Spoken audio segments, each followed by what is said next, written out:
Good morning Digha. আজকে রবিবার সকালবেলা বেশ জমজমাট দীঘা।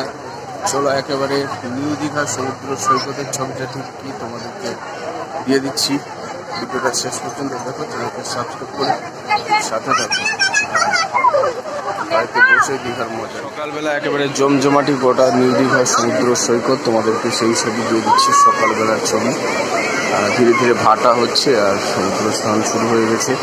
তোমরা দেখতেই পাচ্ছ বহু সংখ্যক পর্যটক একেবারে পরপর শনিবার, রবিবার এবং সোমবার জন্মাষ্টমী রয়েছে, 3 দিন ছুটি রয়েছে, তাই একেবারে জমজমাটি ভিড় গোটা নিউ দীঘা সমুদ্র সৈকতময়। আর এটা হচ্ছে নিউ দীঘা খনিকা ঘাট, আর সে পাশে পুলিশ হলিডাউন ঘাট।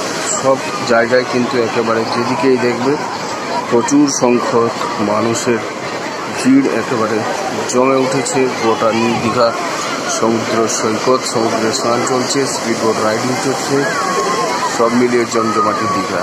যারা দীঘায় আসতে পারছো না, চিন্তা করার কোনো কারণ নেই। চ্যানেলকে সাবস্ক্রাইব করে আমাদের সাথে থাকো, আর বাড়িতে বসেই কিন্তু দীঘা মজা নিতে থাকো।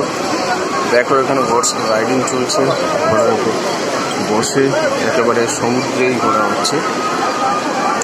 আর সেলফি ফটো তোলা তো চলছেই। তোমাদেরকে একেবারে সরাসরি দীঘা থেকে দিয়ে দিচ্ছি। দীঘা গৌতম রেগুলার কিন্তু দীঘা থেকে এই ধরনের আপডেট নিয়ে আসে, যাতে বাড়িতে বসে একেবারে মজার পরিবেশ গোটা দীঘা সমুদ্র সৈকত জুড়ে।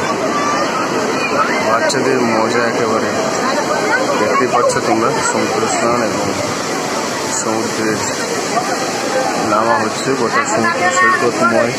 প্রচুর মানুষ, মেঘলা আকাশ, ঠান্ডা ঠান্ডা কুলকুল ওয়েদার, আর সমুদ্রের স্নানের সাথে সাথে স্পিড বোট রাইডিং লাগে। অবশ্যই কমেন্টস করে জানাও, আর চ্যানেলকে সাবস্ক্রাইব না করা থাকলে অবশ্যই চ্যানেলকে সাবস্ক্রাইব করো। আর বাড়িতে যারা